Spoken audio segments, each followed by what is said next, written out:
Welcome to the second episode of the Monday Night Reading Sessions. My name is CJ Southworth, and this week's episode is going to focus on the poetry of Laura Boss, who is a good friend of mine. She hasn't been feeling well. These poems are going out to her with thoughts of love and healing. I hope that you'll feel better soon. First poem that we're going to share comes from one of her earlier books called On the Edge of the Hudson, and this ties in nicely with last week's episode with the Ginsberg poems. This is called The Night Allen Ginsberg Refused to Go Out with a Guy to a Bar and Said, I Have a Date with Laura. I'm standing at the back of an audience of about 500 listening to Allen Ginsberg at Stevens Institute. Midway, one of the host's wives brings me up to sit at a front row table. What's on my mind is knowing my car has a flat tire on Sinatra Drive in Hoboken, where I left it on my way several blocks from the reading, and knowing Alan is coming to my apartment after the reception.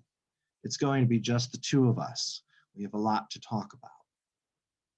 The audience now is joyously singing Blake with Alan with Stephen Taylor on guitar. At the reception, I mentioned to two kids I don't know that I have a flat tire. I ask if they've ever changed one. Once before, says the kid with the Spanish accent. I ask him if they'll fix it. They ask for my car keys. I give them both keys and tell them where my car is parked. They leave.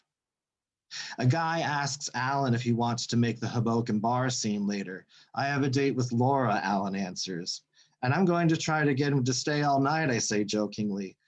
No one knows whether to take me seriously. They look confused. Now I tell Alan about the flat and how two kids are fixing it. Do you know them? He asks. No. Did you give them the keys to your car? Yes, I reply. We go out to the car. It's pouring. Ed Foster, faculty host, goes along in case the car is gone. We hear hammering. One of the kids is lying under the car. The other is standing in the rain. We all stand in the rain for another 15 minutes while the student who changed a tire once tries to change my tire. Alan starts sneezing. Alan asks the two kids where they're from. One's from Bogota, New Colombia. Alan tells them a story about himself in Kerouac when they were students at Columbia University. The wheel of my tire won't come off, so the kids can't use my regular spare. The kids put on my mini spare from GM that you're only supposed to get to a gas station with, but I used it for 200 miles once. I keep quiet. Finally, Alan and I leave after Alan thanks the kids again. I stop at a Hess station to be certain the tire will stay on. At my apartment, Alan's extremely courteous about the cheese and crackers. He's probably remembering the fiasco of the veal I had the last time he was here. Then there were three of us.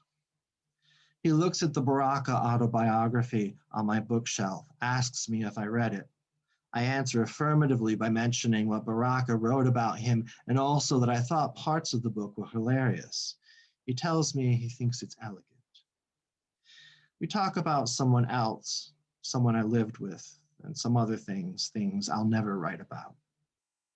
We're both at this point having a great time talking. After a few hours, I drive Alan back to the city. We stop at the Gem Spa on 2nd Avenue. He asks me if there's anything I want. A New York Times. Do you want money? No, he says. He comes out with the New York Times for me. He's also carrying his own newspapers. I splurged tonight, he says, showing me all the papers. I drive him to his place, turn around, and head for the other side of the Hudson. The next few poems come from Laura's book, Flashlight. And the first one is called Airborne. This was written after listening to the reports of JFK Jr.'s missing plane after leaving Caldwell Airport. Years ago at Caldwell Airport, I left in a tiny plane my 16-year-old was piloting. The two of us in this one-engine, seemingly paper plane he had pushed back with one hand while checking it before we left. I did not want to be in this plane, but it was just after I had separated from his father, and my guilt was making me try to please this son I had so displeased by leaving his father. The guy I was going with at the time had put his gold cross around my neck and was crying as we left, though his fear would not let him come up with us. My son said I was brave. All his friends who had come up with him were either screaming or throwing up at this point in the trip. We circled over New York City. We headed up to Maine, where my older son was going to school. There was no control tower person, but my son landed after a few more circles. Coming back from Maine that night, my son told me to scan the horizon for planes too near to us. He told me I was right. He shouldn't be flying at night, that everything looked the same at night. He had me hold the map, which he circled with his flashlight, trying to find out exactly where we were. I asked him if he had another battery for his flashlight, or even another flashlight. He said no. I told him I'd buy him another flashlight when we got back. He told me if for any reason he passes out or hits his head, I should click on a center radio station and they'd tell me how to fly the plane in. When we finally land, I ask him if his father has gone up with him. No, he replies. He says he's not ready. I'm not ready either, I tell myself, and I also think that my former husband is smarter than I thought he was. But I also think how women try to please males, to so often do things they don't want to do just to please a man, whether it be family or a lover. And I think how Carolyn Bessette, who according to the news and family reports did not want JFK Jr. to fly his own plane, and how she and even her older sister tried to please him, to show him that they did believe in him by climbing into that private plane. And I know how lucky I was when I got off that small one-engine plane at Caldwell Airport so many years ago. And I think how unlucky those other women were when leaving Caldwell Airport Friday night, that good intentions, guilt, and yes, and even love cannot always keep one airborne. This next poem is called, Of Course I Was a Virgin. Of course I was a virgin when I got married. Technically, of course. It was expected in those years. It was your personal dowry to your new husband. Of course, I had done every possible kind of heavy petting without crossing that one step that would have made me not a virgin. Of course, it was expected. Of course, I wanted to with anyone I thought I might love. Drive-ins were not for the movies. The back of a car was not for other passengers. But still, that virginity was my PhD. That virginity was my promise of a bank account. That virginity was my promise of a wedding ring. That virginity was me and every so-called nice girl. Yes, I said girl because that is what we were called and what we called ourselves. That virginity was my promise to him that his was the only penis I would ever feel inside me. Then one day I broke that promise and walked away from that marriage door, not unlike Nora in the dollhouse. And now I try to remember the exact shape of his penis, and I can't. Well, not exactly. And I wonder if he remembers the shape of my vagina. I hear they're different shapes and sizes, no two exactly alike, though we all know size doesn't count, it's technique. And now I can't remember the size and shape of each penis, though some I remember. And I've slept with 3 Michaels and 3 Bobs, and though I remember each man, I can't remember all their last or first names. And I don't remember each size, shape, or shade of their penis, though I do remember one penis that was both half white and half brown, and while I was half crazy at the time of my divorce, it was at that moment that I realized the guy wasn't the person I thought he was, since I had never seen a penis like that before. But how clearly I remember each face of a man I thought I loved, and how clearly I remember each gesture of kindness. I remember the most erotic man I've ever slept with. And though they were not always the most technically adept, I realized that sometimes the ones I desired most were not necessarily the best in bed.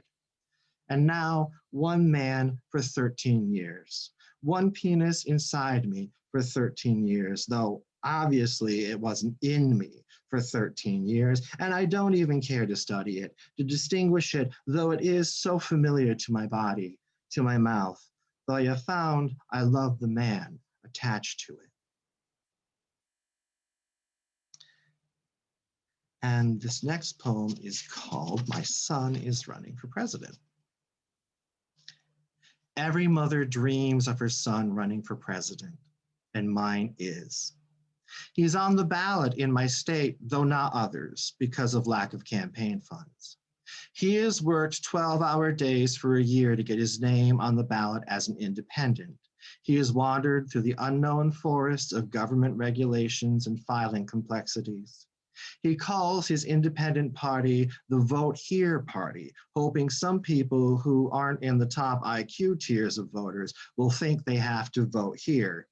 He has always had a good sense of humor. He has always been bright.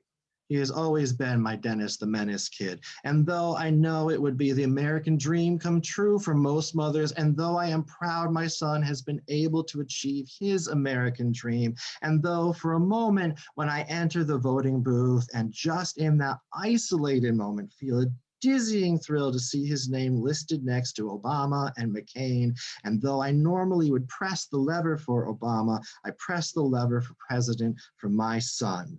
Though I know he has no real chance of winning, though when I walk out of the booth, still I once again realize I would rather have him working at a regular job. This next poem comes from her book, Arms, and this is called Last Chance, Atlantic City, 3:45 a.m., and it is dedicated to GC. At 4 a.m., they close the casinos. The pit boss says there will be 3 more spins on the roulette wheel before the casino closes. This is the 3rd hotel we've stayed at in 6 days. All the hotels have mirrored ceilings in the casinos. The luxe blankets, the cigarette money is gone. He's just brought me downstairs, telling me he's found a foolproof way to win at roulette. Takes the last $10, buys 2 chips, makes me turn away until the wheel stops. He has 2 chips on the first and last lines. The middle line is empty. The middle line comes in. We watch the Asian woman make her last bet. We go to the cheapest place to eat in the hotel, sit at the counter. I've $10 more for gas. We haven't eaten since lunch. He orders scrambled eggs and sausage. I say I don't want anything. And then these last few poems come from Laura's most recent book, which is called The Best Lover. This next one is called Real Pearls.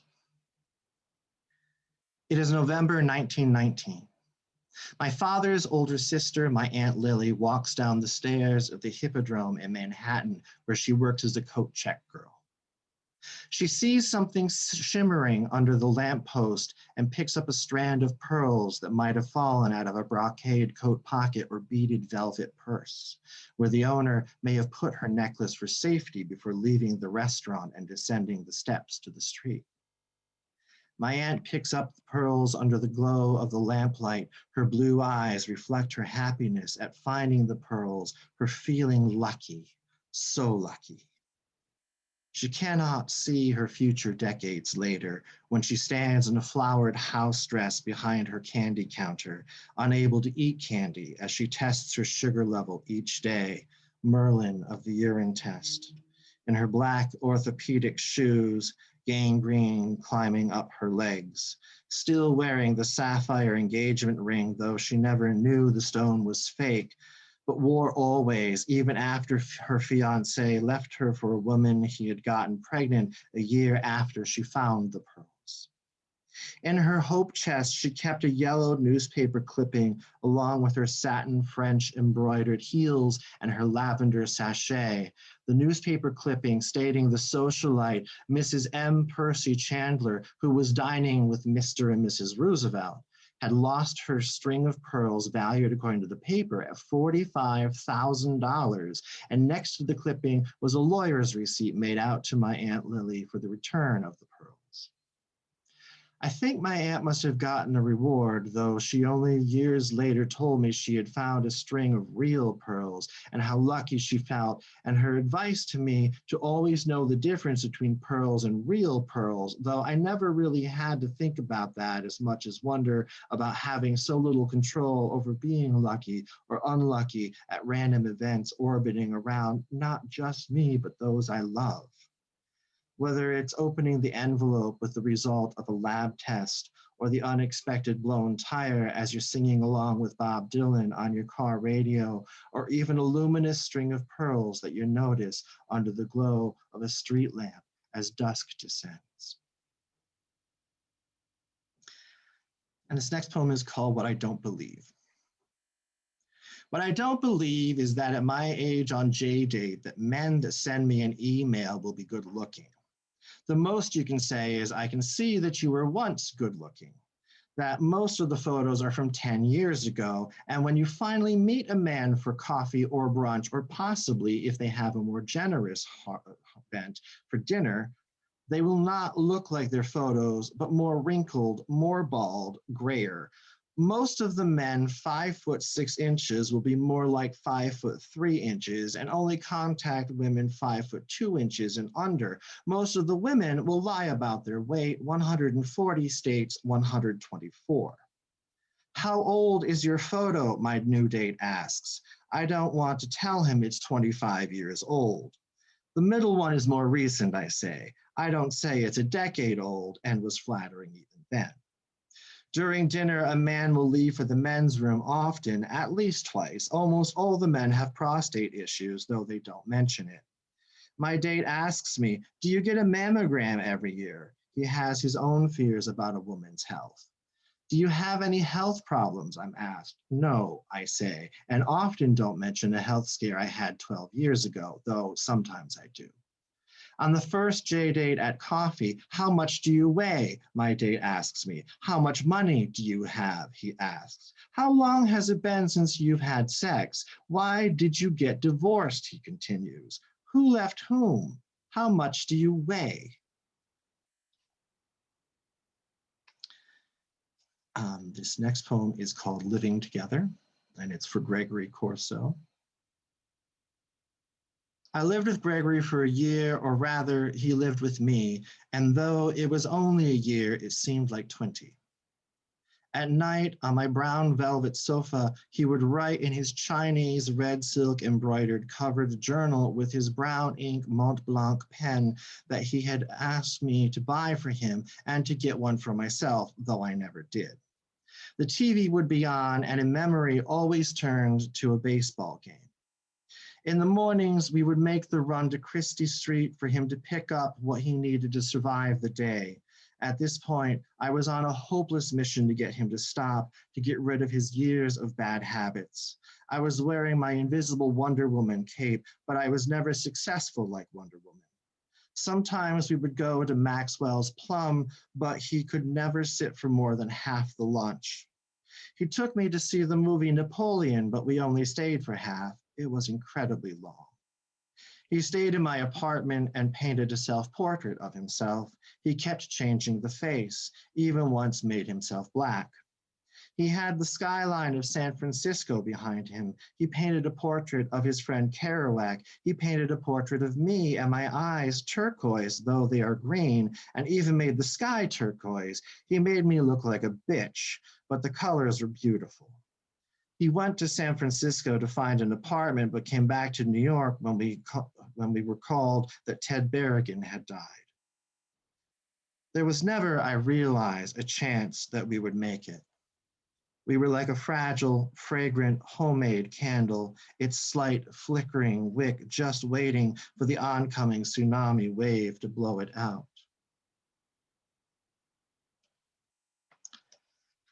And this next poem is called The Sweet 16 Party. When I was 16, I wanted a sweet 16 party, like the other girls I knew. I wanted a co-ed one, not the all-girl kind. I wanted to wear a strapless cocktail dress of peau de soie or taffeta that shouted that I was an older teen at 16 and not a baby high school freshman, but a sophomore, almost a junior, one who was old enough to French kiss and probably had, one who was old enough for heavy petting in the back of a car and probably had, one who might not have gone all the way but probably had wanted to, a 16-year-old who might look sweet but preferred to look sexy and be considered sexy by the slightly acneed, pompadoured guys she dated. My mother could not understand my desire for a sweet 16 party, with all its planning and invitations, not to mention expense involved. Your father's not feeling well, she said, but I didn't care. My father might be going to doctors and not feeling well, but the doctors had just diagnosed pancreatitis, a serious, painful disease, but not a fatal illness. And so my cajoling got my sweet 16 replete with white flowered off-the-shoulder cocktail dress in nylon, not taffeta, girls and guys. My own date, the best looking boy I knew, my cousin Howard from Brooklyn, who was better looking than almost any teen movie star of the time. So good looking, my friend Gloria was not the only one who begged me to fix her up when she found out he was my cousin. My parents and my Aunt Rose, my Aunt Dorothy, with their husbands and some neighbors, all sat at the grown-up table, smoking at the Chinese nightclub, the Chime Chateau, in Mountainside, New Jersey. I had a gardenia corsage with sugar cubes pinned to my cocktail dress. My father, an amateur photographer, diligently captured the party, the guests, our family members, beaming at my happiness, though his skin had a slightly yellow cast to it. 4 months later, after exploratory surgery at Memorial, where they opened and closed my father was dead from pancreatic cancer. The film for my sweet 16 was returned blank. Kodak sent us 2 rolls of film and an apology that the film had been defective. And the final poem for this evening is called Here. I am sitting here having dinner with a man who talks to me without yelling, without criticizing, without pointing out my faults, without judging me, without advising me, without pontificating. I am sitting here having a conversation with a man who laughs when I make a slightly witty remark, who is amused when I say I come from a long line of terrible cooks and I'm carrying on my family tradition, when he is cooking dinner for me in my apartment and asks for pepper and I say I don't have any, and he is just amused. I don't tell him I don't have salt either. We exchange histories up to our last romance. We talk to 1 a.m. He leaves a message on my answering machine that he had a wonderful time. He writes me a letter with a poem enclosed, though he is a lawyer. He calls me every day to say hello. He tells me I'll never have to apologize to him for anything, tells me that he thinks no man has really loved me enough. And so those are some of the poems by Laura Boss. If you look in the description section, you'll find links to be able to order any of her books off of Amazon. She's a wonderful poet. She has this incredible ability to be able to build these poems that are filled with a lot of humor, but also have a certain sadness in them as well. It's this beautiful blending that she does. Laura, I wish you well, and I'm sending all of my love. Thank you for all of your work.